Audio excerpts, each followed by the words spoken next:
Good morning to you all, and a very warm welcome to Shabbat at the house. My name is Natalie Kendel, and I will be your host for today. In case you're new here, you've joined us on the official YouTube channel of The House. The House is a house church where we get together on Saturdays to share stories, music, and more for an event called Shabbat at the House.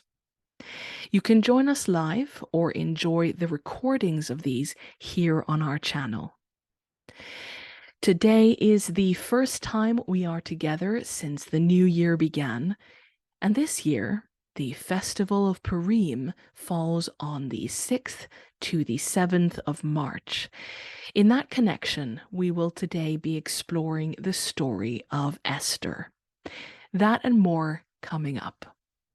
Sometimes here at the house, we share recommendations ranging from books to projects to YouTubers that are well worth checking out. And our recommendation today is of a film called The Boy, the Mole, the Fox, and the Horse.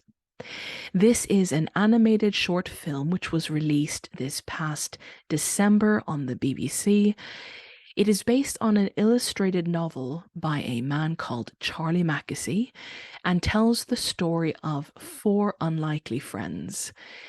If you're looking for a truly beautiful and wholesome experience, both visually and conceptually, we highly recommend watching this film. It is appropriate for both children and adult audiences. And if you're unsure of where you can view this film, feel free to message us on our Facebook or Instagram account, and we'll be able to point you in the right direction.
Jesus, we ask that our time together today will be meaningful. That some of the words or the music or even the quiet shared here fill some need, some want that has been gnawing at our existence, at our minds. We need hope, to have a hope that anchors us once more, that helps us to take another step or breathe a bit easier or feel a bit of that weight lifted off our shoulders. Please restore hope to those who need it today. Inspire those who only have sparks of it to see that flame grow. Assure each person here that they have a place at your table, that they are welcome wherever they are, and that your commitment to helping us is undying and unwavering. Let us now share in a moment of quiet together, where those who would like to can talk to God about whatever is on their mind.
Thank you for sharing in the silence and for your honesty.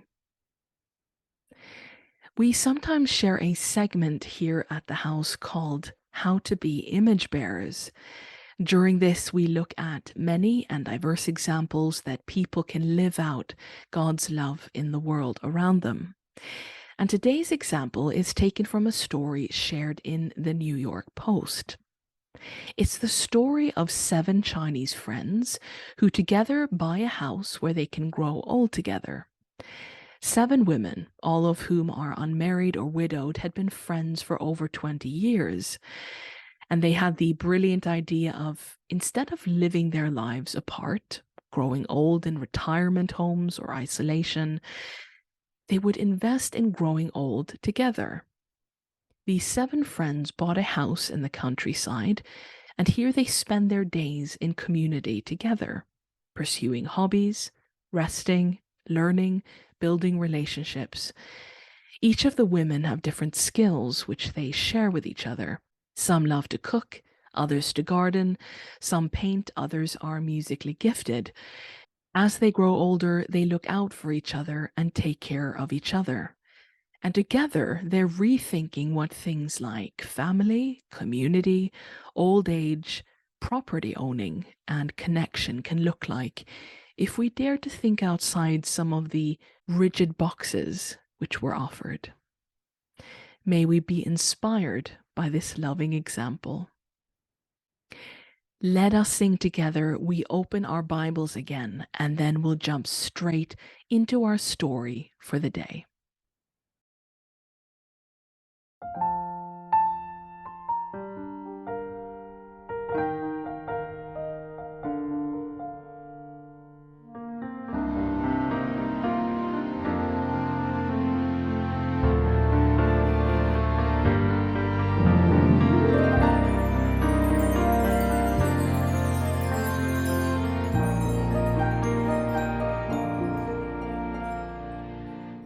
From Eden to Eden.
through human history, the testimony of two witnesses. So we open our Bibles again. There is transforming power in hearing the story. Trust comes by hearing the word about the Christ. So we open our Bibles again.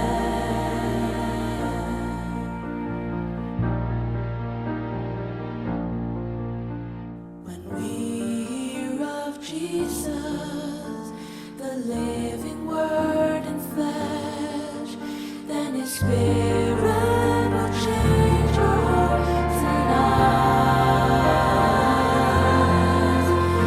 And the law and the prophets, they pointed all to him. And we are part of this great narrative. So we open our Bibles again. There is transforming power in hearing the story. Trust comes by hearing the word about the Christ. So we open our Bibles. We open our Bibles. So we open our Bibles again.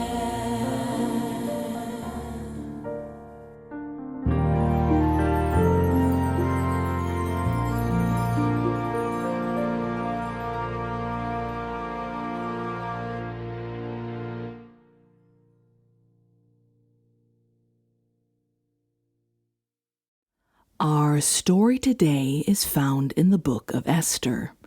Let us begin reading together from chapter 1. This is what happened during the time of Xerxes, the Xerxes who ruled over 127 provinces, stretching from India to Kush. At that time, King Xerxes reigned from his royal throne in the citadel of Susa, and in the 3rd year of his reign, he gave a banquet for all his nobles and officials.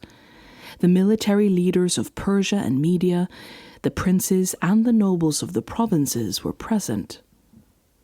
For a full 180 days he displayed the vast wealth of his kingdom and the splendor and glory of his majesty. When these days were over, the king gave a banquet lasting 7 days in the enclosed garden of the king's palace for all the people from the least to the greatest who were in the citadel of Susa. The garden had hangings of white and blue linen, fastened with cords of white linen and purple material to silver rings on marble pillars. There were couches of gold and silver on a mosaic pavement of porphyry, marble, mother of pearl, and other costly stones. So, here we have the introduction to our story. This event is set in Persia, or modern-day Iran, and we are introduced to our first character, King Xerxes. At this point, in 479 BC, Xerxes is the ruler of a vast empire, stretching, as we're told, all the way from India to Kush, which is the Upper Nile region. And in this, his 3rd year of reigning, he hosts a great celebration. For 180 days, he puts on display his vast wealth. That's 6 months. He parades and shows off his treasure and power in front of all the people and all the military leaders and princes and nobles of every one of his 127 provinces. And at the end of this display, he throws a grand banquet. It lasts 7 days, and we're told in some detail here of the liberal lavishness of this banquet. From the grandiose decorations in gold, silver, pearl, the great wealth showed by the king, and the unending flow of wine. Let's continue reading in verse 9. Queen Vashti also gave a banquet for the women in the royal palace of King Xerxes. On the 7th day, when King Xerxes was in high spirits from wine, he commanded the 7 eunuchs who served him to bring before him Queen Vashti, wearing her royal crown, in order to display her beauty to the people and nobles, for she was lovely to look at. But when the attendants delivered the king's command, Queen Vashti refused to come. Then the king became furious and burned with anger. So on the last day of this great extravagant banquet, after 7 days of unending drinking, the king sends for his queen. He has just spent 6 months displaying his material wealth. Now he says to his wife, "Come and parade before the people and all my nobles, that I may show off your beauty." Meaning that to him, Queen Vashti is just another ornament in his vast collection. As he paraded his gold, silver, and marble, now she was to be shown off too.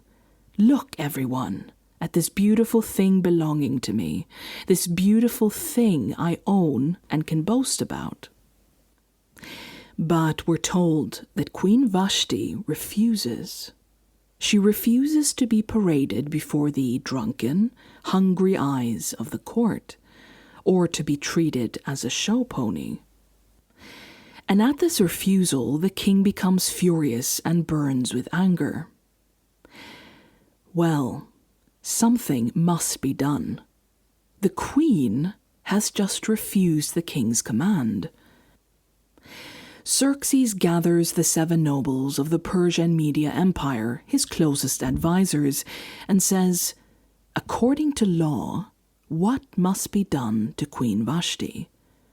She has not obeyed the command of King Xerxes that the eunuchs have taken to her.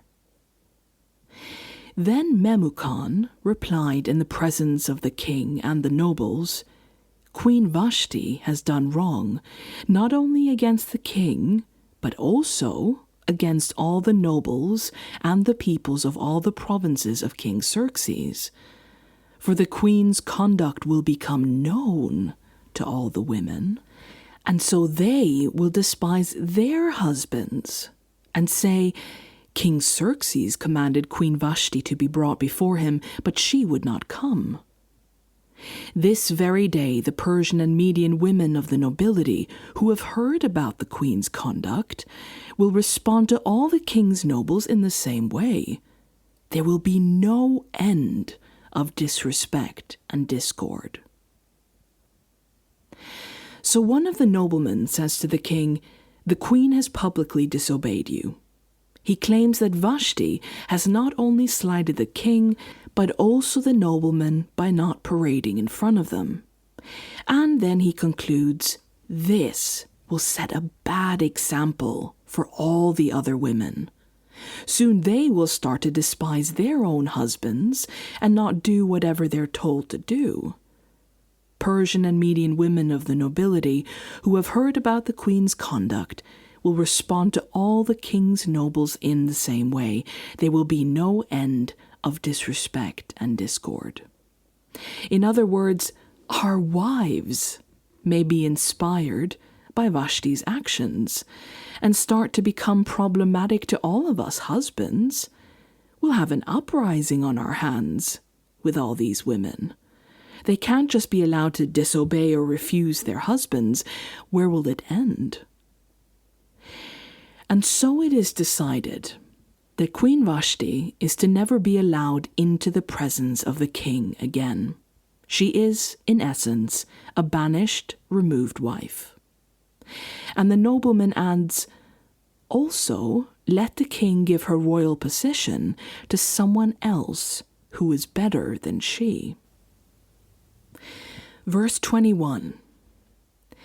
The king and his nobles were pleased with this advice, so the king did as Memucan proposed. He sent dispatches to all parts of the kingdom, to each province in its own script, and to each people in their own language, proclaiming that every man should be ruler over his own household. The king's command, which he sends to every corner of his empire, is that each man must dominate and keep control of his own household to be superior over his wife and women of his house. And if anyone gets any ideas about women not obeying their husbands, see what the king himself is willing to do to his own wife, the very queen. Later, when King Xerxes' fury had subsided, he remembered Vashti and what she had done and what he had decreed about her. Then the king's personal attendants proposed, "Let a search be made for beautiful young virgins for the king. Let the king appoint commissioners in every province of his realm to bring all these beautiful young women into the harem at the citadel of Susa." This echoes the suggestion made by the nobleman in chapter 1 that once Queen Vashti is removed, let the king give her royal position to someone else who is better than she. Let them, that is the beautiful young virgins, be placed under the care of Haggai, the king's eunuch, who is in charge of the women, and let beauty treatments be given to them. Then let the young woman who pleases the king be queen instead of Vashti. This advice appealed to the king, and he followed it. So, here we have the introduction to our story and the beginning of the book of Esther, the banishment of a previous queen and the search for a new one. The king appoints commissioners all over his empire to gather beautiful, young, unmarried women. Of these, one will be chosen to become his new queen.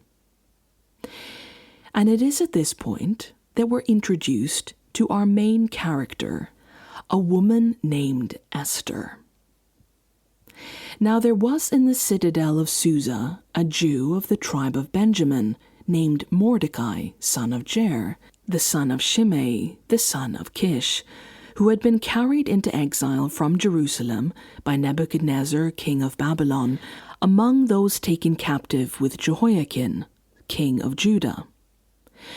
Mordecai had a cousin named Hadassah, whom he had brought up because she had neither father nor mother. This young woman, who was also known as Esther, had a lovely figure and was beautiful. Mordecai had taken her as his own daughter when her father and mother died. When the king's order and edict had been proclaimed, many young women were brought to the citadel of Susa and put under the care of Haggai. Esther also was taken to the king's palace and entrusted to Haggai, who had charge of the harem. So in this capital city of Persia and Media, there is a man named Mordecai. We're told he has a younger cousin, who in Hebrew is called Hadassah, also called Esther. Esther's parents died when she was young, so she was orphaned, but Mordecai adopted her. And she is now directly impacted by King Xerxes' command, because as we're told in verse 7, she had a lovely figure and was beautiful. And being unmarried, she is spotted by the king's scouts and taken to be part of the harem at Susa. And just so we're all on the same page, a harem referred to a group of women who, in this case, belonged to the king.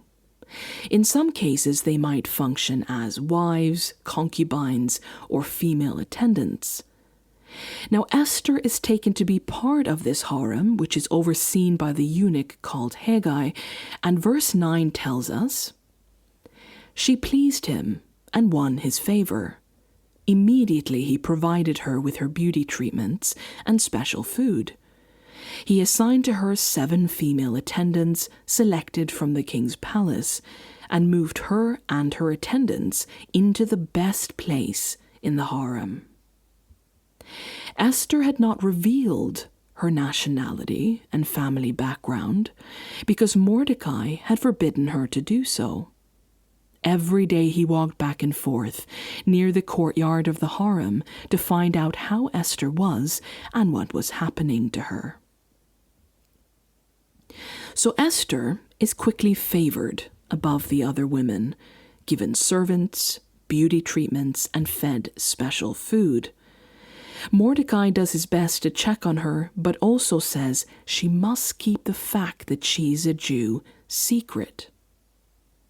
At this point in the story, we are not explicitly told the reason for this secrecy, but we might surmise that people knowing Esther was Jewish was in some way a threat or a risk to her and or others.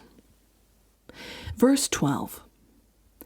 Before a young woman's turn came to go into King Xerxes, she had to complete 12 months of beauty treatments prescribed for the women, 6 months with oil of myrrh and 6 with perfumes and cosmetics.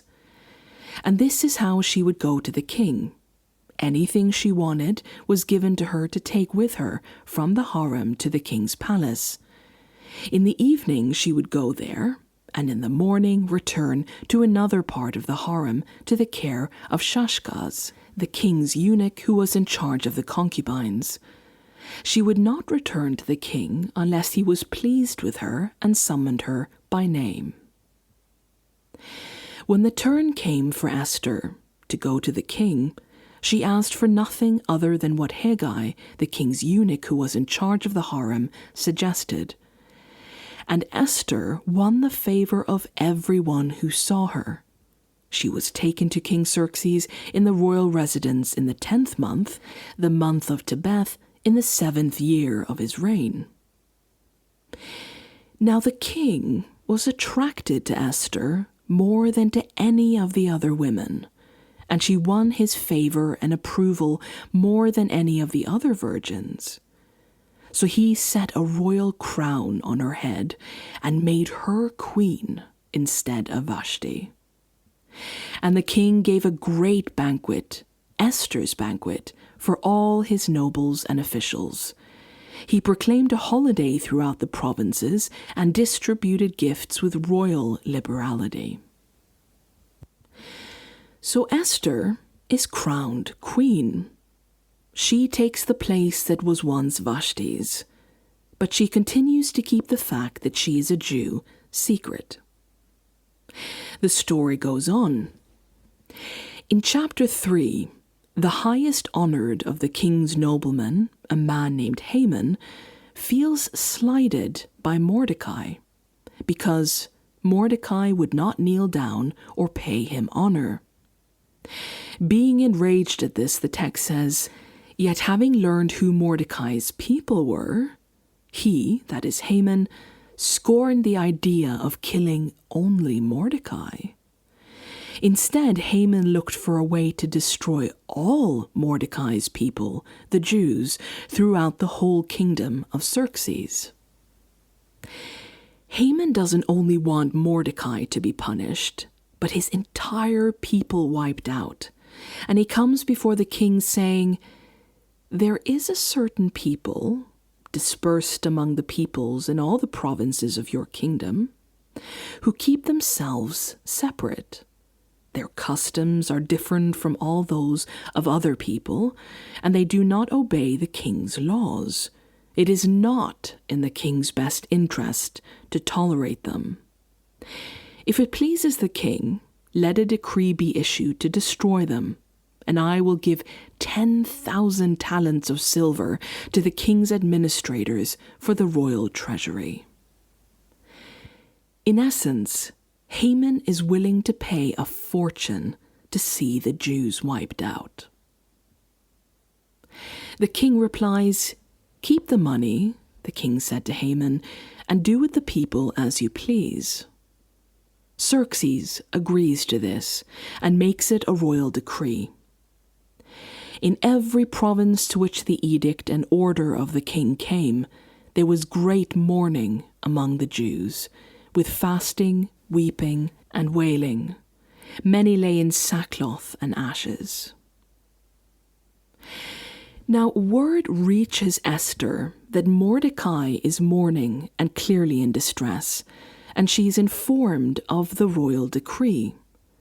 Mordecai sends a message to her explaining the great disaster that is about to crash over their people, and he says these words, "And who knows but that you have come to your royal position for such a time as this?"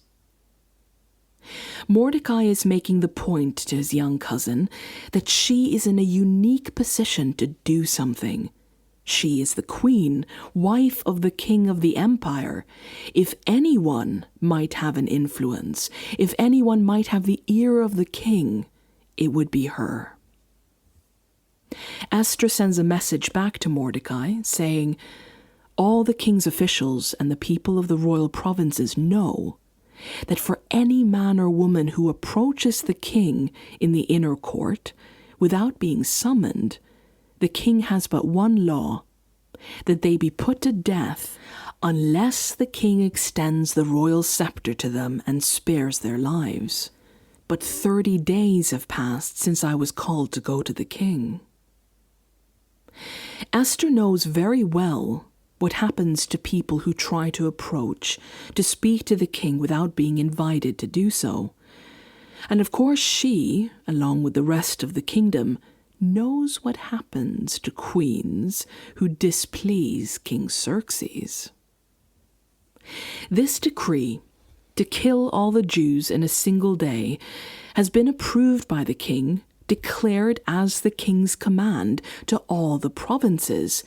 It's common knowledge and sealed with the king's ring. That means that if Esther asks him not to kill the Jews, she is directly expressing disagreement with his command, asking the king to bend to her wishes and change his mind. And again, as we know, this has not gone well in the past. This is what Esther does. On the third day, Esther put on her royal robes and stood in the inner court of the palace in front of the king's hall.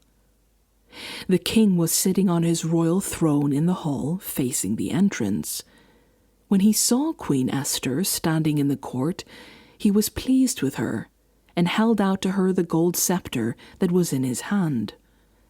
So Esther approached and touched the tip of the scepter. Then the king asked, "What is it, Queen Esther? What is your request? Even up to half the kingdom, it will be given to you." King Xerxes truly is taken with Esther. In front of his own court, not only does he accept her unprompted approach, but he promises her whatever her request is, up till half the kingdom. "If it pleases the king," replied Esther, "let the king, together with Haman, come today to a banquet I have prepared for him." The queen throws Haman and Xerxes a banquet, and at the end of it invites them to yet another the next day. She says she will make her request of the king then. Now, Haman went out that day happy and in high spirits. Well, of course he did. He has just had the honor of dining with the king and queen, and been invited back the next day for a second time, an immense honor. The next day, so the king and Haman went to Queen Esther's banquet, and as they were drinking wine on the second day, the king again asked, "Queen Esther, what is your petition? It will be given to you. What is your request? Even up to half the kingdom, it will be granted." Then Queen Esther answered, "If I have found favor with you, your majesty, and if it pleases you, grant me my life. This is my petition. and spare my people, this is my request. For I and my people have been sold to be destroyed, killed, and annihilated." King Xerxes asked Queen Esther, "Who is he? Where is he, the man who has dared to do such a thing?" Esther said, "An adversary, an enemy, this vile Haman."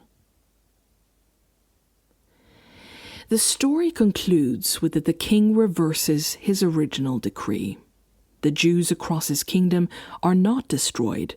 Haman is punished, Mordecai honored, and Queen Esther, having acted to save her people from annihilation, remains queen and highly favored by the king. Now, the story of Esther is, to many who have grown up reading the Bible, a very familiar one. Esther is the character featured in many children's Bible coloring books, with flowing hair and great beauty. This heroic queen presented as an example to other young girls and women of what great courage can look like. Her story told and retold on the big screen in movies like One Night with the King and The Girl Who Became Queen. And in many ways, the retelling of this story has taken on a shape similar to that of a fairy tale, a bit of a Cinderella story, from rags to riches. A commoner plucked from obscurity, chosen for her beauty, picked by the king himself over all the other women, and made queen. Hollywood itself couldn't come up with a more compelling plot. It even has the staple makeover montage in rom-coms. Given beauty treatments and special food, 12 months of beauty treatments, 6 months with oil of myrrh, and 6 with perfumes and cosmetics. Taken to live in a palace, given the finest clothes, power, influence, finery, attending banquets and balls, admired by all. And so, at first glance, the story of Esther may seem like an absolute dream, the formula of any well-liked rom-com. And to top it all off, the great courage Esther shows, we like to sum up in Mordecai's well-known words, "And who knows but that you have come to your royal position for such a time as this?" This phrase, "for such a time as this," has been used and reused by Christians to express ideas of purpose in their own lives, to symbolize courage and God's will and calling. It's the words printed and framed over the cots of baby girls, featured in wall decals and in worship songs, motivational posters, highlighted in personal Bibles, and used as mantras when life seems messy or directionless. Because these words, "for such a time as this," carries with it a sense of destiny or of being part of God's plan, of intentional living, of being at the right place at the right time. But we're going to take a second look at the story of Esther, at what actually happened. Beginning with the context of this story. What is the context of the narrative of Esther? Well, the context is the Babylonian exile of Judah. In short, the people of Judah, while living in their homeland, became so corrupt, so violent, being described as doing more evil than all the other surrounding nations, that God has to step in to stop them before they completely destroy themselves. He impedes their self-destruction by using a foreign ruler, Nebuchadnezzar, king of Babylon, to overthrow Judah, its capital city of Jerusalem, and take captive the Judeans, otherwise known as the Jews, to Babylon. This event is called the Babylonian exile, or simply the exile. The exile was prophesied and was announced that this would happen decades before the actual fall of Jerusalem.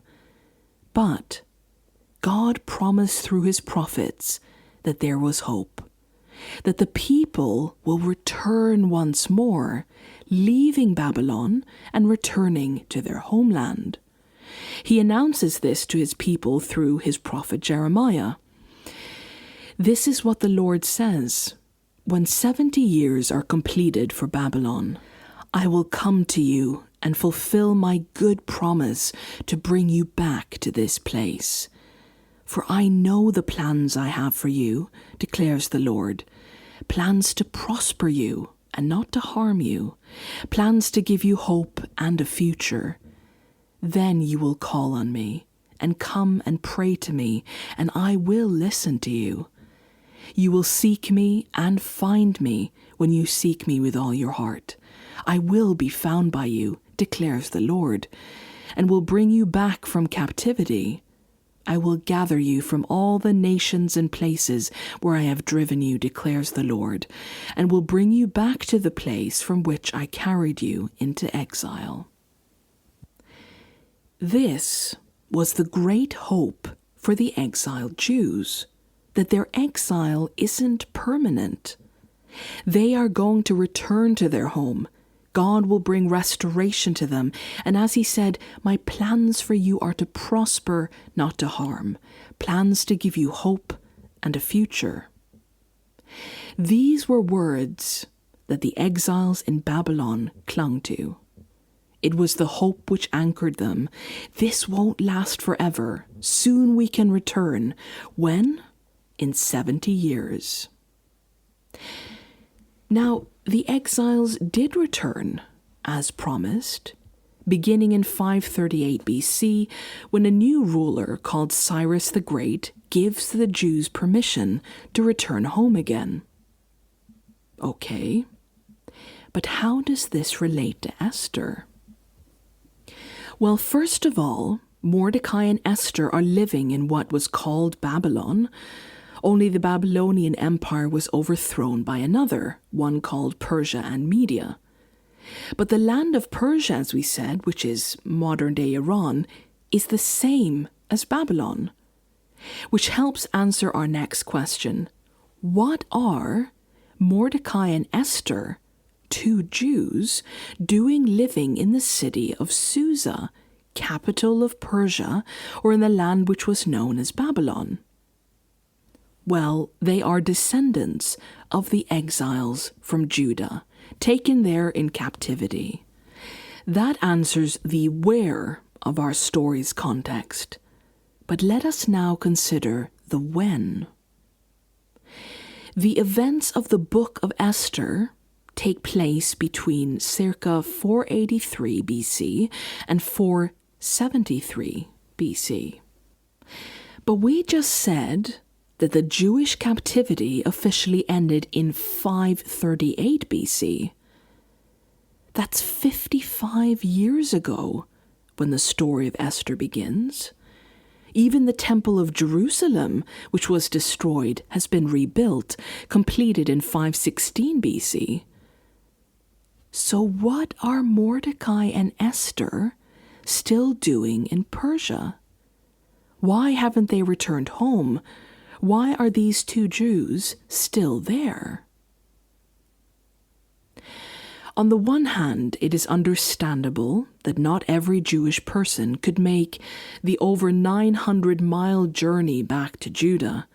Some would be old, some too frail to travel that far, but Mordecai and Esther don't seem to qualify for these reasons. The truth was that many Jews refused to return to Judah. They didn't wish to move because they'd become comfortable in Babylon. They'd been born in Babylon, that was what was familiar to them, where they'd built a life and settled in. Of course, in the book of Esther, we're told that Mordecai and Esther weren't the only ones to not return. There were still many Jews living in Persia, many who didn't leave. And the simple truth is, they are in the wrong place. They are living in disobedience to God. In Jeremiah 29, when God talks about the plans I have for you, Mordecai and Esther are living outside those plans, not living a part of the plans God had for all his people. Secondly, it may be argued Mordecai and Esther are not necessarily living as proudly, openly Jews in another land. There is secrecy applied to their heritage. Esther goes by Esther, in Old Persian meaning star, aligning the name to the Near Eastern goddess Ishtar, instead of using Hadassah, which was her Hebrew name. And Mordecai tells Esther not to reveal that she is a Jew. It wasn't known to everyone that Mordecai was a Jew either, exemplified by the fact that Haman had to be told by others that he was a Jew. This means that the way both Mordecai and Esther lived could not have been in pure alignment with the laws of Moses, because if they were refusing to eat unclean food, touch ceremonially unclean people, be under the roof of Gentiles, observe the Sabbath, the laws of Jubilee, the festivals given to Israel by God, all these things would stand out like a sore thumb. It would be noticeable, disruptive. And though we read reference of other Jews in the kingdom described by Haman as people who keep themselves separate, their customs are different from those of all other people, and they do not obey the king's laws, it would seem that Mordecai and Esther are not necessarily doing this at all. And so in addition to refusing to leave Babylon, they are not practicing their faith as a law-abiding Jew would, but submitting to and practicing the customs and way of life of the Persian Empire. Which leads us to the third point, Esther being part of a harem. Now, the way the selection of a new queen for King Xerxes works in this story isn't that all the prettiest women in the kingdom were lined up and he just picked one out of the line, nor was it a case of him going on dates with each of these women, going for strolls in the park and getting to know them, asking what their favorite color is or what their political views are, how many children they might like to have. And this was not a case of waiting until marriage either. As we're told in chapter 2, the women, who it was stipulated had to be virgins, would spend a year going through these beauty treatments, and then each in turn would be called over to the king's palace, spend the night with the king, and then be returned to the harem in the morning. If the king liked the woman, she might be invited to return to the palace, but if he didn't, she would not be invited back. In the same way, Esther goes through the beauty treatments, waits her turn, and spends the night with the king. Again, this is not how law-abiding Jews would go about entering into a marriage. They wouldn't have sex with women in a harem as though sampling shoes in the store and then pick their favorite, nor would a Jewish woman who was considered honorable have sex before marriage. So, what is Esther doing here? Now, on the one hand, it's worth highlighting that it's not like these women volunteered.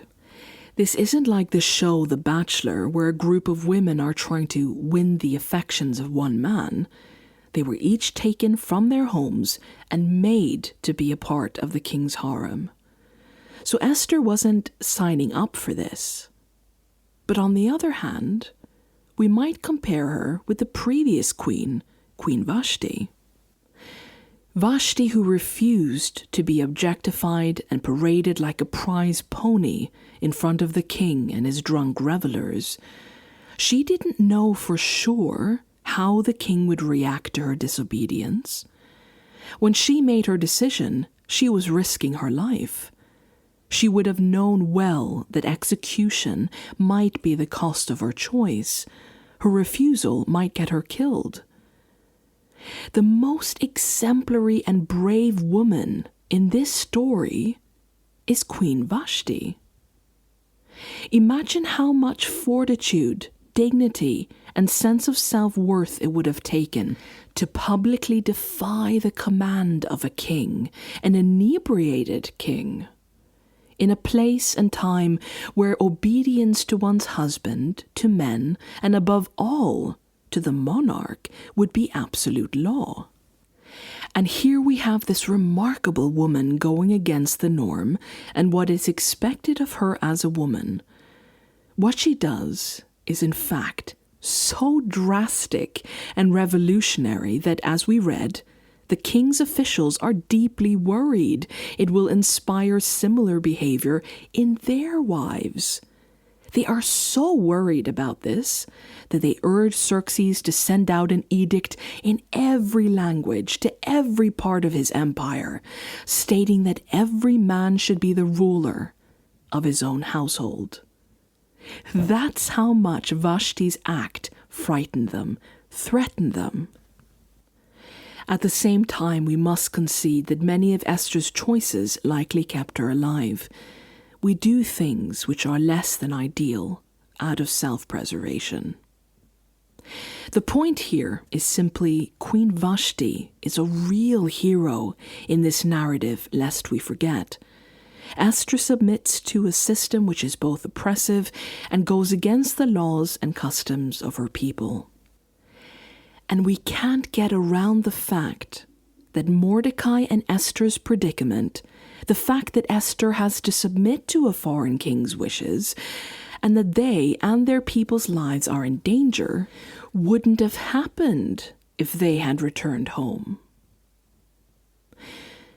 So if we sum up where Esther is, she's in a land where she shouldn't be, in a harem where she shouldn't be, living in a secrecy she shouldn't be, entering into a marriage in a way she shouldn't be. Mordecai may have phrased Esther's position as being for such a time as this, but they wouldn't be in danger if they weren't in such a place as that. He described Esther's position as being providential and planned, but the truth is they wouldn't be in their position if they'd obeyed God. Esther may have helped her people for such a time as this, but they weren't meant to be in such a place as that. There are occasions on which we take stock of our lives. For some, it may be during New Year's, as we consider what we'd like the new year to have in store for us. Some of us have goals and dreams, what we'd like to achieve, where we'd like to be, what sort of people we'd like to be.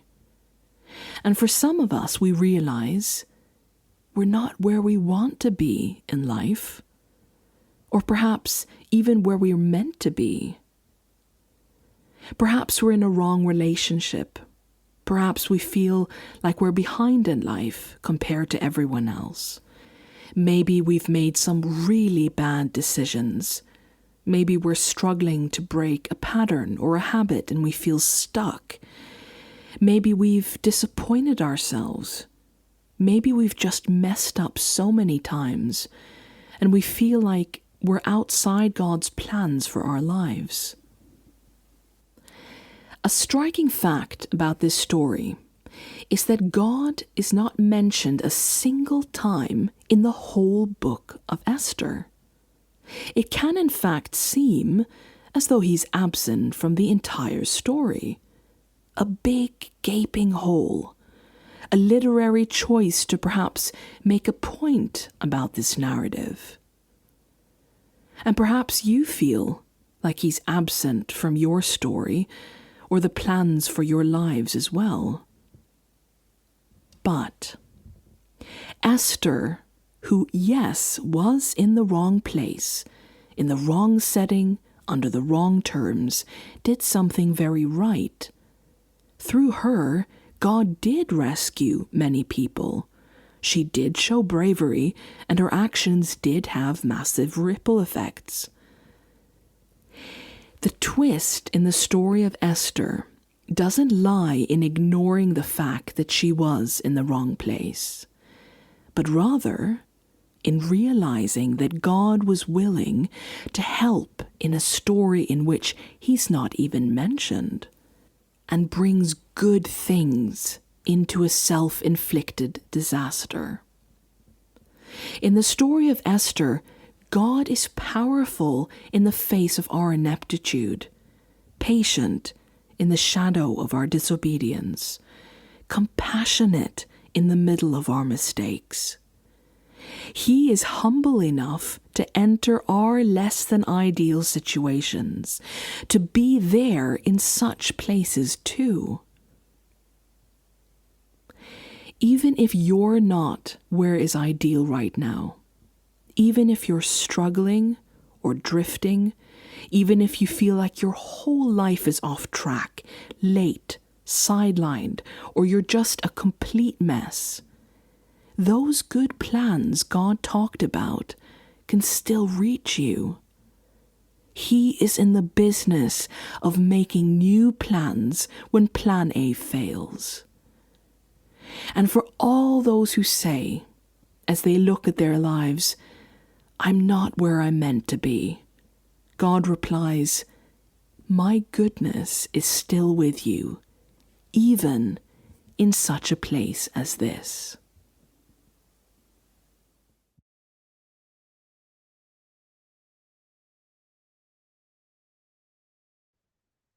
As we consider these things, let us sing together Plans, which is based on Jeremiah 29:11-14.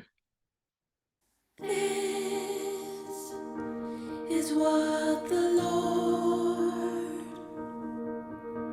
the God of Israel says, I will not forget, and I fulfill my promises. For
May the Lord of our hope be with you wherever you are, and assure you of his good plans, beginning now and until their full fruition.